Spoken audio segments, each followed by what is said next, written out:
Assembly question hour లో ఉపాధి హామీ పథకంపై చర్చ జరిగింది. గత ప్రభుత్వ హయాంలో ఉపాధి హామీ పథకంలో 250 కోట్ల అవినీతి జరిగిందన్నారు డిప్యూటీ సీఎం పవన్ కళ్యాణ్. దీంతో జాతీయ ఉపాధి హామీ పథకంపై ప్రత్యేక దృష్టి పెట్టినట్టుగా తెలిపారు డిప్యూటీ సీఎం. గత ప్రభుత్వం తీసుకున్న నిర్ణయాల వల్ల కొన్ని ఇబ్బందులు వచ్చినట్టుగా చెప్పారు. అయినా కూడా audit, vigilance cell, quality control పై ప్రత్యేక దృష్టి పెట్టామన్నారు. సాక్ష్యాధారాలు లేక కేవలం 74 కోట్ల రూపాయలు మాత్రమే రికవరీ అయ్యే అవకాశం ఉందన్నారు. ఇప్పటికే 71 లక్షలు రికవరీ చేశామన్నారు. జాతీయ ఉపాధి హామీ పథకంలో ఆకస్మిక తనిఖీలు నిర్వహిస్తున్నట్టుగా తెలిపారు. అవినీతికి పాల్పడిన వారిని సస్పెండ్ చేసినట్టుగా తెలిపారు పవన్ కళ్యాణ్.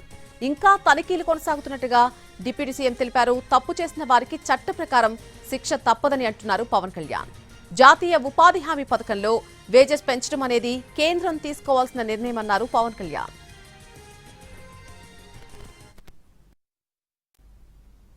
అవినీతి అయితే ఉంది.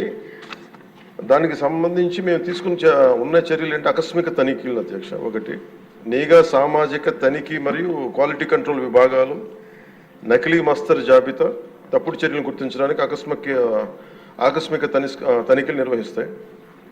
అలాగే క్వాలిటీ కంట్రోల్ తనిఖీ ఉంటుంది. ఇది రెండవది. ఆన్లైన్లో కేటాయించిన పని నిర్దేశించిన ప్రమాణాలకు అనుగుణంగా ఉన్నాయో లేవో గుర్తించడానికి నాణ్యత నియంత్రణ తనిఖీలు నిర్వహించడం అవుతుంది. ఇవి కాకుండా రాష్ట్ర స్థాయి ఫ్లయింగ్ స్క్వాడ్ ఉంటుంది. రాష్ట్ర స్థాయిలో ఆకస్మిక తనిఖీలు ఫ్లయింగ్ స్క్వాడ్లచే క్షేత్రస్థాయిలో మస్తరు జాబితాలు ఈ మెజర్మెంట్స్ నిబంధనల ప్రకారం జరుగుతున్నాయో లేవో అని తనిఖీ చేయడం అవుతుంది. మరి ఎవరైనా సరే వ్యక్తులు తప్పు చేసిన బాధ్యతలు తీసుకున్న తర్వాత మొట్టమొదటి దృష్టి పెట్టింది కూడా జాతీయ ఉపాధి హామీ పథకం కింద అసలు ఏమేమి అవకతవకలు జరిగినాయి. ఇప్పుడు ఎంత గొప్ప పాలసీ పెట్టినా, పథకం పెట్టినా జనం అందరూ అంటే మనకి పార్టీలు కొల్యూడైపోయి అందరూ అంటే ఒకళ్ళని కరప్షన్ చేసామని అర్థం చేసుకోగలం, కానీ ఒక గ్రూప్స్ కొల్యూడైపోతే తప్పులు నిర్ధారించడం చాలా కష్టమైపోతుంది. ఇప్పుడు ఇందాక ఉదాహరణకి మేము రాగానే ఫస్ట్ చాలా ఎక్స్టెన్సివ్గా కూర్చున్నాం. ముఖ్యంగా ఈ సోషల్ ఆడిట్ డైరెక్టర్ తోటి, ప్రిన్సిపల్ సెక్రటరీ గారితో కూర్చున్నప్పుడు వరుసగా చాలా ఆల్మోస్ట్ 1-2 months రివ్యూ తర్వాత సోషల్ ఆడిట్ డైరెక్టర్ ఎవరైతే జాతీయ ఉపాధి హామీ పథకంలో అవకతవకలు ఎవరైతే చేస్తున్నారో వాటిని జరగకుండా నిలువరించాల్సిన వ్యక్తి అతనే అవినీతికి పాల్పడ్డాడు అధ్యక్ష. అందుకని వెంటనే అతన్ని తీసి పక్కన పెట్టేసి, అవి కాకుండా మేము తీసుకున్న ఇమ్మీడియట్ చర్యలు ఏంటంటే అధ్యక్ష, ఒకటి, మేము ఈ social audit, vigilance cell, quality control 3 కొత్త వాళ్ళని పెట్టాం అధ్యక్ష. కొంచెం ఎఫెక్టివ్ పీపుల్ని పెట్టాం. ఇప్పుడు ఉదాహరణకి సోషల్ ఆడిట్ని ఒక 2 months బ్యాక్ పెట్టాం. చాలా మందిని సార్ట్అవుట్ చేసి వన్ హూ ఇస్ కేపబుల్ అలాంటి వ్యక్తిని పెట్టాం అధ్యక్ష. అలాగే విజిలెన్స్ సెల్కి చీఫ్ విజిలెన్స్ ఆఫీసర్ని పెట్టాం. 5 months అయింది. అలాగే headed by chief quality control engineer పెట్టాం అధ్యక్ష. సీనియర్ మన రిటైర్డ్ ఇంజనీర్ ఒకరిని పెట్టాం.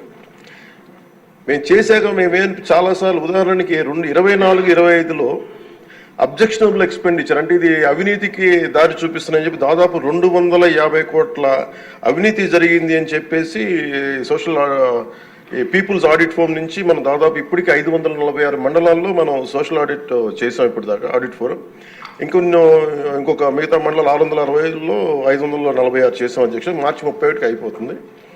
దాంట్లో 24-25కి 250 కోట్ల అవినీతిని ఉంది అనేది చేశారు. ఇదంతా కానీ ఇది ప్రాజెక్ట్ డైరెక్టర్ పీడీ చూసిన తర్వాత 71 కోట్ల మటుకే out of 250 crores only 71 crores recover చేయాలి అనేది ఆయన ఆర్డర్ చేశారు. దేనికంటే గౌరవ సభ్యులందరూ చెప్తున్న దాంట్లో మనకు అవినీతి జరిగిందని తెలుసు. అక్కడ అందరూ మస్తర్లో ఫాల్స్గా చేశారు, పనులు చేయకుండా రిజిస్టర్ చేసుకున్నారు, లేదంటే జేసీబీలు పెట్టి చేశారు, ఇవన్నీ ఉంటాయి. కానీ ఎక్కడా కూడా ప్రూఫ్కి దొరకవండి. సో దానివల్ల just lack of evidence, only out of 250 crores only we could recover, అంటే రికవరీకి ఆదేశం చేసింది 71 కోట్లు. As on now 75.84 lakhs have been recovered అధ్యక్ష.